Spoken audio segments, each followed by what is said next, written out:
महाराजा विक्रमादित्य प्रायः अपने देश की आंतरिक दशा जानने के लिए वेश बदलकर पैदल घूमने जाया करते थे। एक दिन घूमते घूमते एक नगर में पहुँचे। वहाँ का रास्ता उन्हें मालूम न था। राजा रास्ता पूछने के लिए किसी व्यक्ति की तलाश में आगे बढ़े। आगे उन्हें एक हवलदार सरकारी वर्दी पहने हुए दिखा। राजा ने उसके पास जाकर पूछा, महाशय अमुक स्थान जाने का रास्ता क्या है, कृपया बताइए। हवलदार ने अकड़ कर कहा, मूर्ख तू देखता नहीं, मैं हाकिम हूँ, मेरा काम रास्ता बताना नहीं है, चल हट किसी दूसरे से पूछ। राजा ने नम्रता से पूछा, महोदय यदि सरकारी आदमी भी किसी यात्री को रास्ता बता दे तो कोई हर्ष तो नहीं है। खैर मैं किसी दूसरे से पूछ लूंगा, पर इतना तो बता दीजिए कि आप किस पद पर काम करते हैं।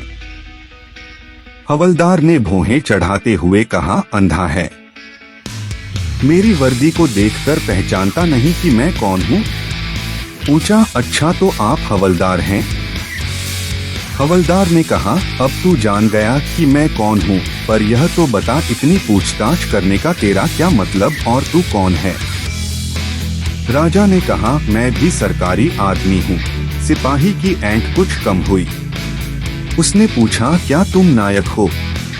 राजा ने कहा, नहीं, उससे ऊंचा। तब क्या आप हवलदार हैं। नहीं, उससे भी ऊंचा। तो क्या दरोगा है। उससे भी ऊंचा। हवालदार ने कहा, तो क्या आप कप्तान हैं। राजा ने कहा, नहीं, उससे भी ऊंचा। सूबेदार जी हैं। नहीं, उससे भी ऊंचा।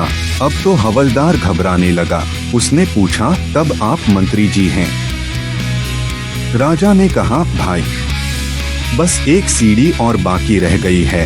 सिपाही ने गौर से देखा तो शादी पोशाक में महाराजा विक्रमादित्य सामने खड़े हैं।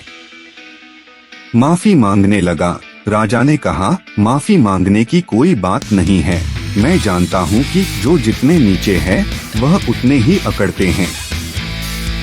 जब तुम बड़े बनोगे तो मेरी तरह तुम भी नम्रता का बर्ताव सीखोगे। जो जितना ही ऊंचा है वह उतना ही सहनशील एवं नम्र होता है, और जो जितना नीच एवं ओछा होता है वह उतना ही ऐंठा रहता है। इसीलिए कहा गया है, विद्या विवादाय धनम मदाय शक्ति परेशान परिपीडनाय खलस्य साधोर विपरीत मेतत ज्ञानय दानाय च रक्षणाय। अर्थात दुष्ट व्यक्ति के पास विद्या हो तो वह विवाद करता है, धन हो तो घमंड करता है, और यदि शक्ति हो तो दूसरों को परेशान करता है। वहीं साधु प्रकृति का व्यक्ति विद्या ज्ञान देने में, धन दान देने में और शक्ति दूसरों की रक्षा करने में खर्च करता है।